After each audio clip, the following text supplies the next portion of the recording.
2 de Colossenses é muito belo quando nós paramos para ver toda a maneira como Paulo usa da figura de Cristo como uma figura central, não somente na salvação, mas na base da fé, no alicerce da fé. A vida cristã, portanto, tem uma base extremamente sólida. E ela começa por uma profissão, a profissão de crer em Cristo Jesus, não somente como Senhor, mas como Salvador. Essa é a base da vida cristã.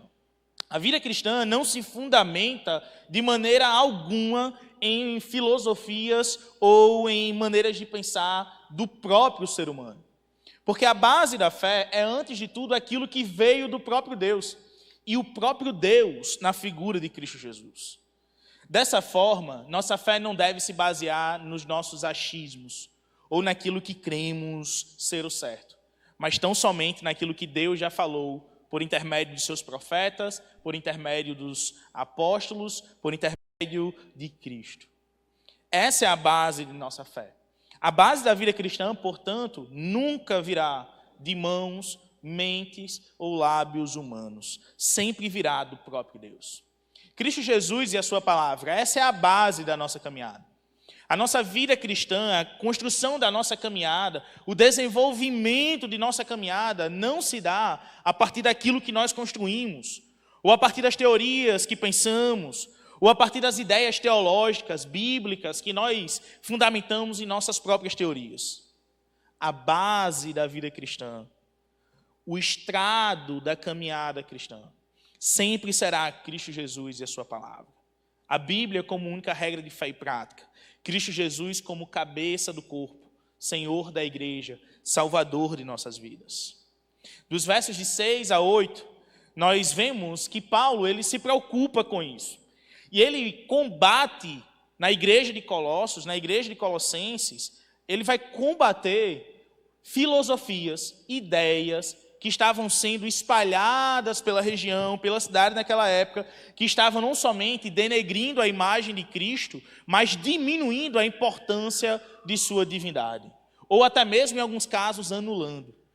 Como se Cristo fosse somente um homem com um espírito elevado, por assim dizer, que conseguiu ser bom na maior parte do tempo. Ou ele era alguém que era somente humano, mas que não tinha como ser humano e Deus ao mesmo tempo. A principal confusão dessas filosofias de Colossos nesse período era a ideia de querer dizer que Cristo não era Deus. De que Cristo era somente um ser humano bom ou qualquer outra coisa, mas ele não era Deus. Paulo, preocupado com isso, escreve a carta de Colossenses. E o capítulo 2 de Colossenses é a defesa de Paulo, não somente da divindade de Cristo, mas da autoridade de Cristo sobre a vida da igreja e a vida do crente. E não apenas isso, Paulo também vai fazer a defesa de que em Cristo nós fomos plenamente salvos e somos plenamente saciados. É isso que Paulo faz no capítulo 2 de Colossenses. Versos de 6 a 8, diz assim o texto. Portanto, assim como vocês receberam Cristo Jesus, o Senhor, continuem a viver nele, enraizados e edificados nele, firmados na fé. Como foram ensinados, transbordando de gratidão. Tenham cuidado para que ninguém os escravize a filosofias vãs e enganosas, que se fundamentam nas tradições humanas e nos princípios elementares deste mundo e não em Cristo. A primeira preocupação que Paulo expõe é que a igreja de Colossos, os irmãos colossenses, não fossem escravizados, não tivessem suas mentes inutilizadas, que eles não seguissem algo que não fosse a pregação inicial do verdadeiro evangelho, e que eles não se desviassem da visão inicial de que Cristo é Senhor. Paulo começa falando isso. Portanto, assim como vocês receberam Cristo Jesus, o Senhor, continuem a viver nele. Cristo é o padrão de vida. Cristo Jesus é o padrão que devemos seguir. É o alvo. É o padrão fiel daquilo que Deus espera de nós. A vida cristã não pode ser tratada como algo inerte ou como alguma coisa estática, que não se move, que não tem para onde ir, ou como algo que está perdido. Antes de tudo, a vida cristã deve estar em movimento um movimento vertical e um movimento horizontal, em um crescimento para tentar ser o mais próximo de Deus possível na caminhada cristã, e em um movimento de crescimento horizontal, para que sejamos o mais parecido com Cristo onde nós estejamos. Esse é o crescimento que se espera da vida de cada crente. A força de uma árvore, por exemplo, não se mede pelo que vemos. A grande força de uma árvore não é medida pela grossura dos seus galhos somente, ou por sua altura, mas a força da árvore está naquilo que nós não vemos. Está nas raízes que se aprofundam ao solo. Está nas raízes que crescem sem que vejamos. Essa é a verdadeira força da árvore. É aquilo que vem de onde nós não vemos. O crescimento da vida cristã, portanto, a edificação de cada crente e da igreja, vem de onde muitas vezes nós nem sequer estamos vendo. O crescimento da vida cristã vem daquilo que Deus faz no nosso interior. O crescimento da vida cristã, meu irmão, a edificação do corpo é promovida primeiramente no coração. E depois nós vemos o resultado de tudo isso, ou as consequências de uma vida no secreto. A fé cristã e a sua força não é medida pelo que vemos. Não é medida pelas tradições, pelo rito. A verdadeira sanidade de uma vida cristã não é medida pela quantidade de cultos que nós conseguimos vir ao mês. A verdadeira saúde da caminhada cristã não é medida pelo quanto eu oferto, ou por aquilo que os meus irmãos me vêm fazendo. A verdadeira saúde, a verdadeira sanidade da caminhada cristã é medida por aquilo que Deus promove internamente, por aquilo que Deus ensina ao meu coração, por aquilo que Deus fala aos meus ouvidos e que somente eu escuto.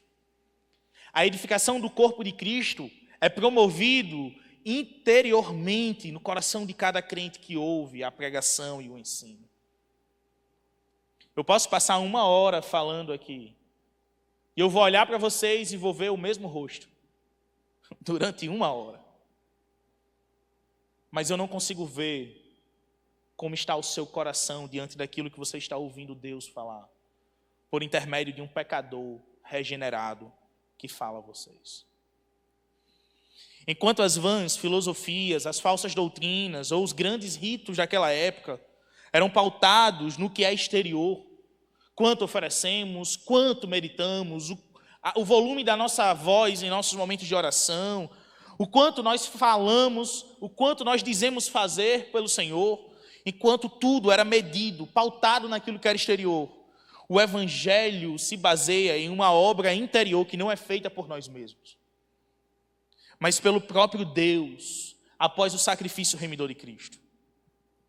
É por isso que a fé cristã e a vida cristã é algo tão belo.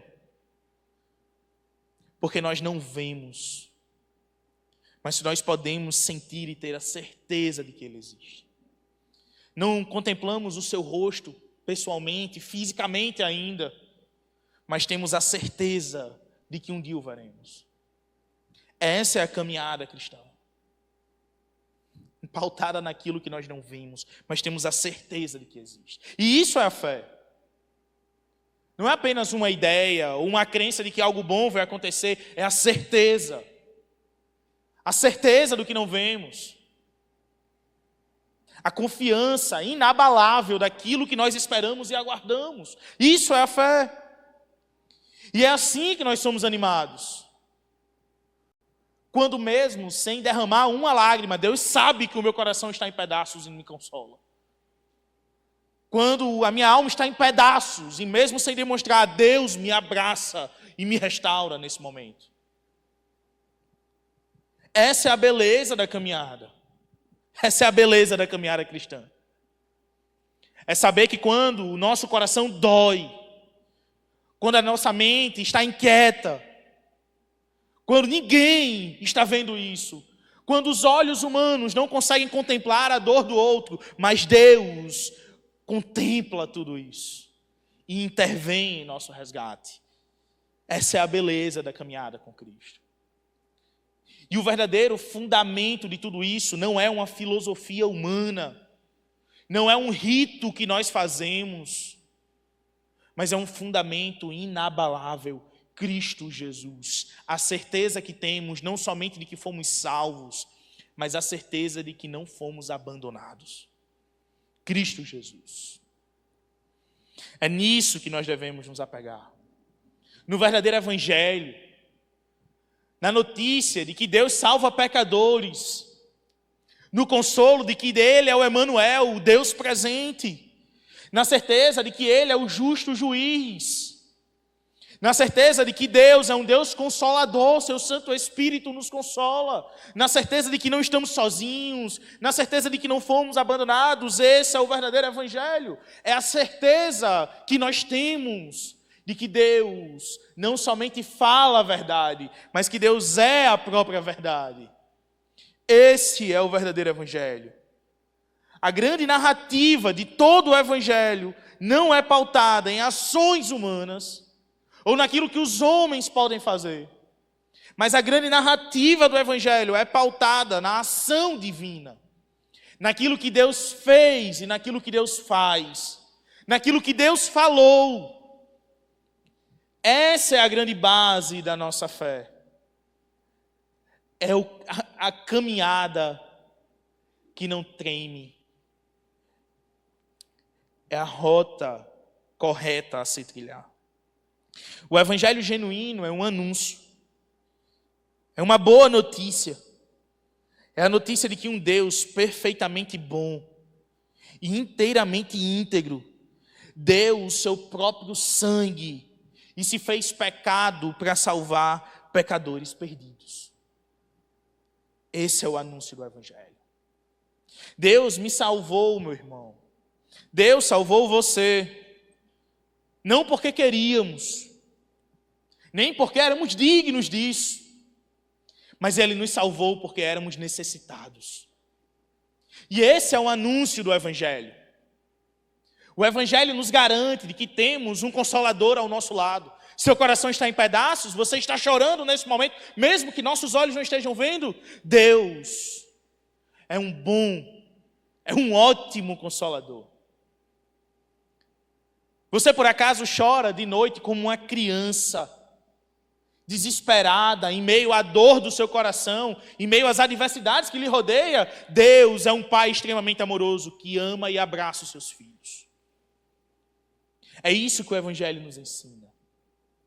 Diferente das filosofias do mundo, aonde o ser humano tem algum tipo de iniciativa ou algum poder para melhorar sua própria vida, ou diferente dos ritos daquele período, que Deus recompensaria o quanto mais eu fizesse, ou diferente das heresias propagadas atualmente, de que quanto mais ofertarmos ou quanto mais falarmos, mais Deus nos fará alguma coisa, ou nos dará alguma coisa. Diferente de tudo isso, o evangelho é para os incapazes.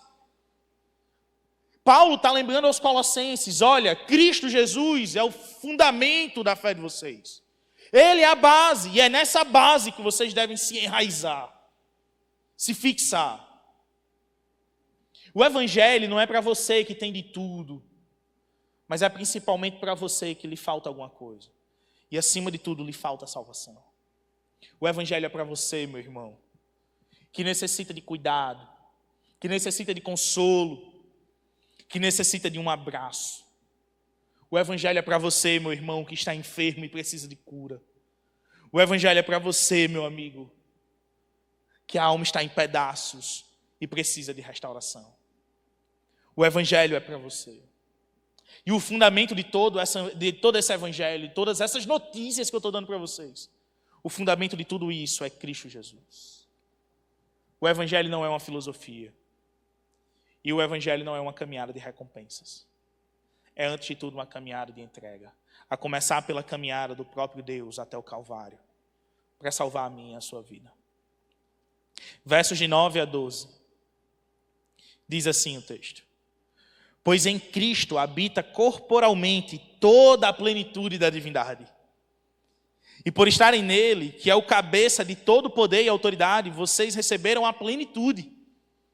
Nele também vocês foram circuncidados, não com a circuncisão feita por mãos humanas, mas com a circuncisão feita por Cristo, que é o despojar do corpo da carne. Isso aconteceu quando vocês foram sepultados com ele no batismo, e com ele foram ressuscitados mediante a fé no poder de Deus que o ressuscitou dentre os mortos. O Evangelho nos ensina que Cristo Jesus é a nossa garantia eterna, é a garantia do nosso consolo, é a garantia do poder que se aperfeiçoa em nós. Cristo é a garantia de nossa salvação. O versículo 9 é o argumento de Paulo contra as vãs filosofias daquele momento, contra os ritos daquele momento, contra a desvalorização da pessoa de Cristo, contra a tentativa de mentes humanas de diminuir a natureza divina do Senhor Jesus. O versículo 9 é o argumento de Paulo contra todo levante de tentar diminuir quem Cristo é. Havia uma tentativa de diferentes lados de ferir e diminuir a divindade de Cristo, ou de diminuir a pessoa de Cristo, ou de dizer que Cristo não era o Senhor. E Paulo estabelece uma base inabalável, que é o próprio Cristo. Ele propõe algo profundamente enraizado na pessoa de Cristo. O que Paulo vai dizer para todas essas filosofias, para todas essas ideias e teorias daquele momento, não é de que Cristo era uma pessoa boa, ou de que Cristo faria tudo o que nós quiséssemos. O que Paulo vai dizer é de que em Cristo habita corporalmente toda a plenitude da divindade. Cristo é Deus. Não é somente um humano com superpoder, ou alguém com espírito elevado. Cristo é Deus. Antes de tudo, Ele é Deus. O que João vai dizer no capítulo 1, versículo 14, é de que Cristo é Deus. O Verbo é Deus. Cristo é suficiente. A grande pregação de Paulo é dizer que Cristo é suficiente. Ele é a plena realização espiritual do seu povo. E Ele é a fonte de todo sustento. Ele é a fonte de plena salvação. Cristo Jesus e mais ninguém. Em Cristo habita todo o ser de Deus. E isso nos assegura que não necessitamos de nenhum outro rito, de nenhum outro costume, nem mesmo de sacrifícios. Isso nos garante de que a perseverança dos santos não está fundamentada no quanto nós estamos dispostos a dar ou fazer por Cristo, mas acima de tudo naquilo que o próprio Deus, o próprio Cristo já fez por nós. Venceremos as dores não porque somos seres indolores. Venceremos as dificuldades não porque o nosso braço nos é suficiente. Venceremos a morte não porque temos superpoderes. Mas nós faremos tudo isso porque Deus, o próprio Deus, Cristo Jesus, já garantiu e nos assegurou isso. É interessante observar a referência que Paulo faz à circuncisão. Paulo, ele cita a circuncisão feita por mãos humanas e ele fala de uma circuncisão feita por Cristo. O que Paulo vai dizer é o seguinte, versículo 11. Nele também vocês foram circuncidados, não com uma circuncisão feita por mãos humanas, mas com a circuncisão feita por Cristo, que é o despojar do corpo da carne. Mais do que marcas no corpo, Cristo promove marcas na nossa alma. Mais do que uma circuncisão corpórea, Cristo promoveu uma circuncisão na nossa alma.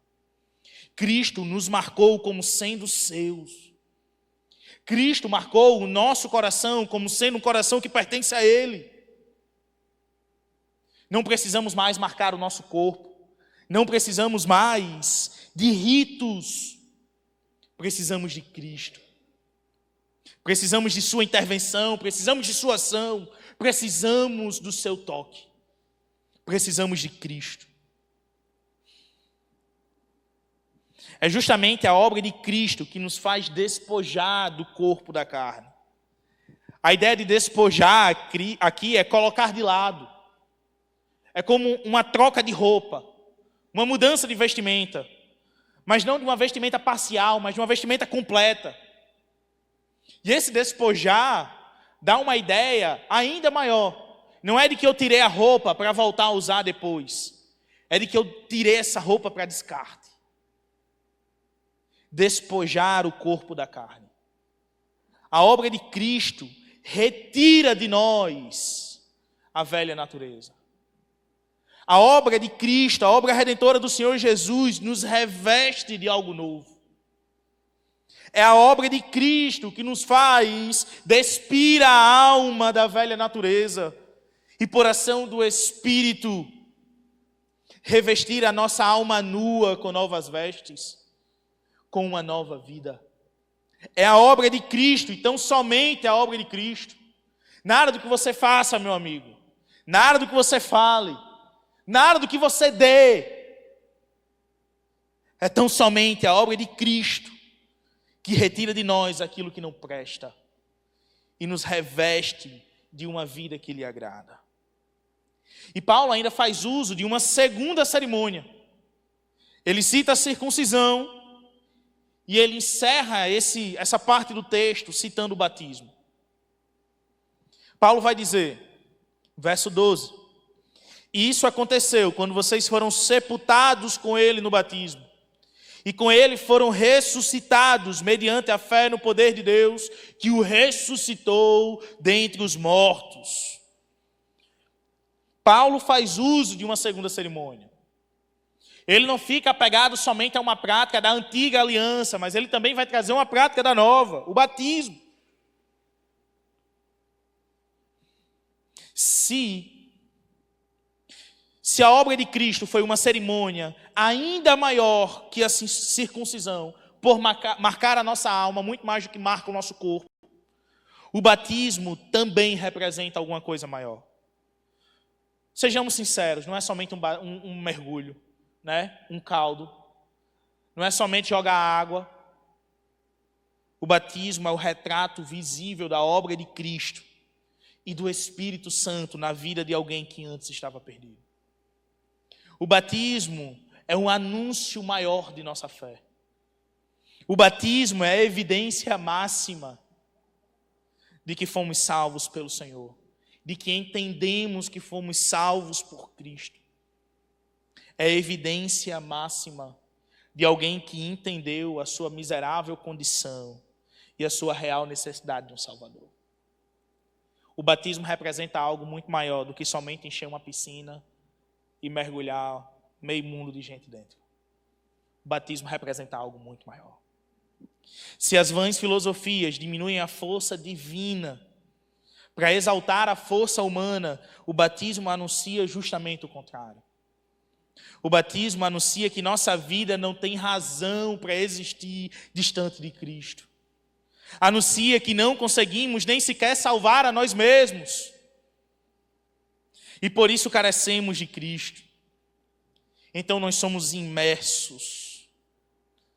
E depois nós somos erguidos das profundezas das águas, assim como fomos erguidos das profundezas das trevas. E puxamos com toda a força que há em nossos pulmões o fôlego que sopra em nosso rosto, de modo semelhante a como Deus soprou o novo fôlego, ou melhor, o fôlego de vida, nas narinas de Adão no ato da criação. O batismo representa muito mais do que apenas uma cerimônia. Se Cristo, a circuncisão feita por Cristo, marca a nossa alma como sendo parte do seu povo, o batismo anuncia de que nossa vida foi criada para a glória de Deus. É um sermão vivenciado de que carecemos de salvação e necessitamos de um Salvador. E o Salvador é Cristo Jesus. Os versos de 13 a 15, no último ponto do sermão, vamos tratar agora da cruz humilhante. Perceberemos que a cruz de Cristo foi muito mais humilhante para o mundo do que para o próprio Cristo, o Filho de Deus. Versos 13 a 15. Diz assim o texto: quando vocês estavam mortos em pecados e na incircuncisão da sua carne, Deus os vivificou com Cristo. Ele nos perdoou todas as transgressões e cancelou a escrita de dívida que consistia em ordenanças e que nos era contrária. Ele a removeu pregando-a na cruz. E tendo despojado os poderes e as autoridades, fez deles um espetáculo público, triunfando sobre eles na cruz. A cruz humilhante, a cruz humilhada, a morte derrotada, Satanás envergonhado e o povo de Deus salvo. Cristo glorificado. A cruz, muito mais do que a humilhação do corpo humano do Cristo sofredor, foi a razão da glorificação do Cristo que triunfou sobre a cruz do Calvário. A cruz vazia representa para nós muito mais do que um marco histórico, muito mais do que palavras sobre um ser histórico. A cruz vazia é o marco de nossa salvação, é o símbolo maior de que fomos regenerados, é o símbolo maior de que Deus nos justificou e nos trouxe para o seu reino. A cruz vazia é o marco maior de que Satanás foi humilhado, de que Deus nos tirou das amarras do pecado e nos trouxe para a sua luz. A cruz vazia é o símbolo maior de que o meu coração e o seu coração foi alcançado por um poder estrondoso do Senhor Jesus Cristo. A cruz humilhante.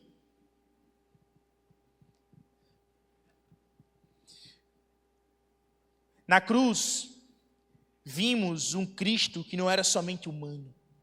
Vimos o próprio Deus. Vimos o seu sofrimento. Lemos sobre sua dor. Conseguimos até sequer, em muitos momentos, imaginar, pelo menos parcialmente, como é que deve ter sido a crucificação.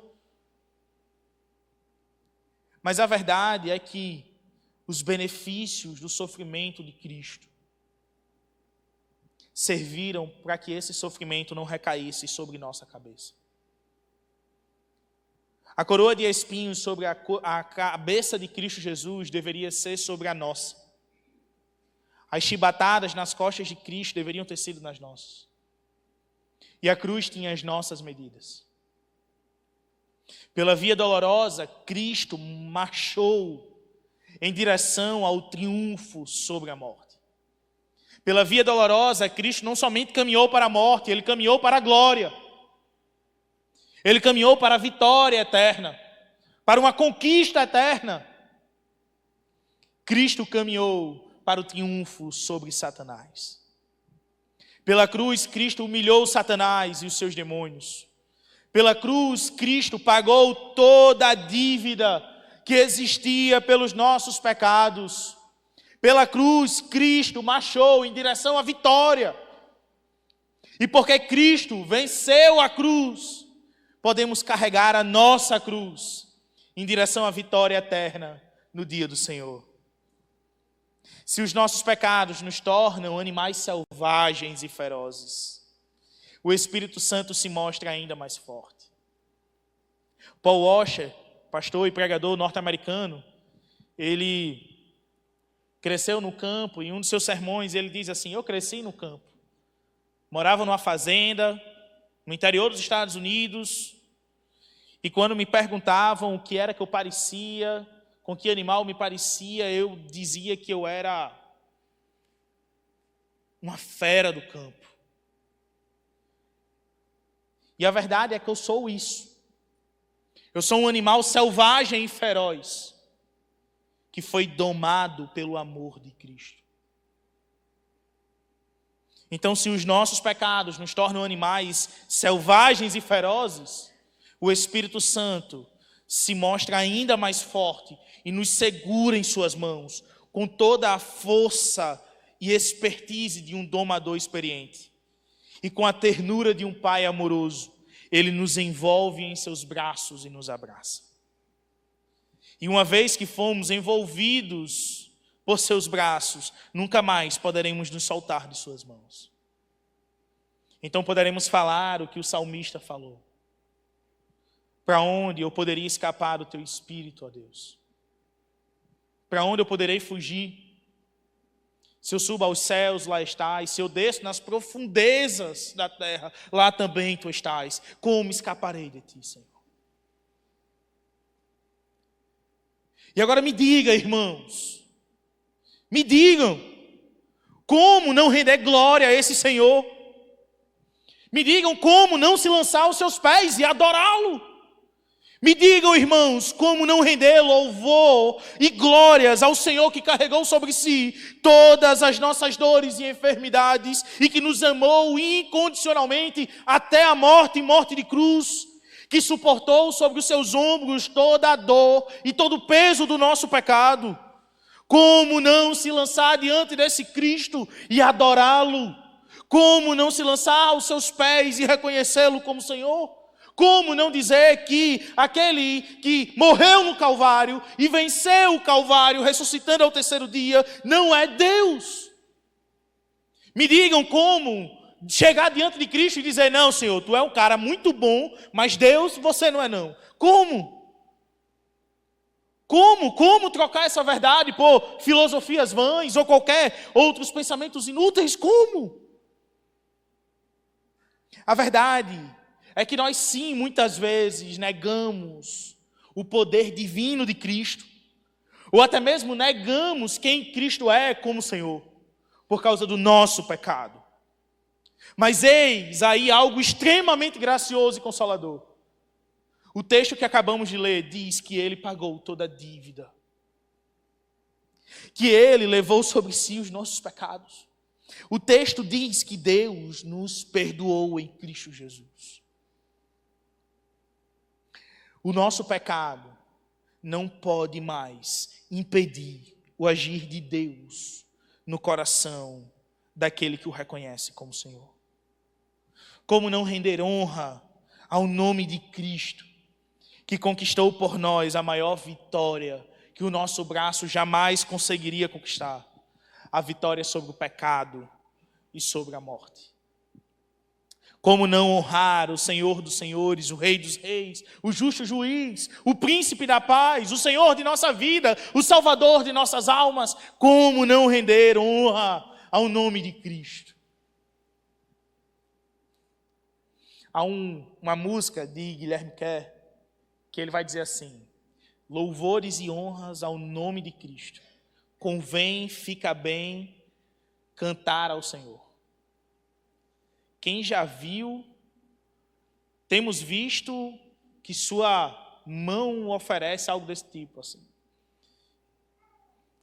Cristo já nos garantiu o que mais necessitávamos. O que nos resta agora, meu irmão, é diante de Cristo entregar o nosso coração. O que nos resta agora é diante do Senhor entregar nossa vida. Deus salva pecadores, dos quais eu sou o pior. Paulo reconheceu isso. Spurgeon vai dizer em um dos seus sermões, inclusive em um dos seus sermões traduzidos pela Juventude da PIB Natal e formatado em livro, certo? Que vocês terão acesso a partir do mês que vem. Mas Spurgeon disse em um dos seus sermões o seguinte: o hino que pecadores entoam quando são salvos é quando eles reconhecem que eles são pecadores. O hino que Paulo entoou quando ele foi salvo foi dizer que ele era pecador. E o maior de todos os pecadores. O maior louvor que sua alma pode dizer diante de Deus é dizer que ela precisa de Deus. O maior louvor que pode sair dos seus lábios é quando você professa que reconhece a Cristo como Senhor. Me diga, meu irmão, me diga como não render glória a esse Cristo. A base de nossa fé. O motivo de nossa salvação, a razão de nossa existência. Vamos orar ao Senhor? Senhor Deus, nosso Pai, louvado seja o teu nome. Engrandecido seja sempre, ó Deus. Obrigado, ó Deus. Muito obrigado. Obrigado porque não merecíamos o Senhor. Obrigado porque não merecíamos a salvação. Muito obrigado, Senhor, porque Cristo conquistou por nós o que nosso braço não poderia fazer. Louvado seja o nome de Cristo, que derramou o seu sangue no Calvário, que teve o seu corpo esmagado, que levou sobre si as nossas dores, enfermidades, toda a desgraça do nosso pecado. Louvado seja o Cristo que nos salvou. Louvado seja o Deus que nos criou. Louvado seja o Senhor. Senhor, por favor, ó Pai, relembre ao nosso coração todas as vezes em que estejamos sendo influenciados por vãs filosofias, ou por diferentes ideologias, ou por pensamentos enganosos, todas as vezes em que o nosso coração tentar, e o que vai fazer muitas vezes, tentar se desviar do Senhor, que o Senhor nos lembre de quem Cristo é, que o Senhor nos lembre do que Cristo fez na cruz do Calvário, e da salvação que Ele nos garantiu. E nos lembre também, Senhor, de que não temos como perder aquilo que foi conquistado eternamente. Nos lembre, Senhor, de que todos aqueles que foram salvos por Ti viverão eternamente.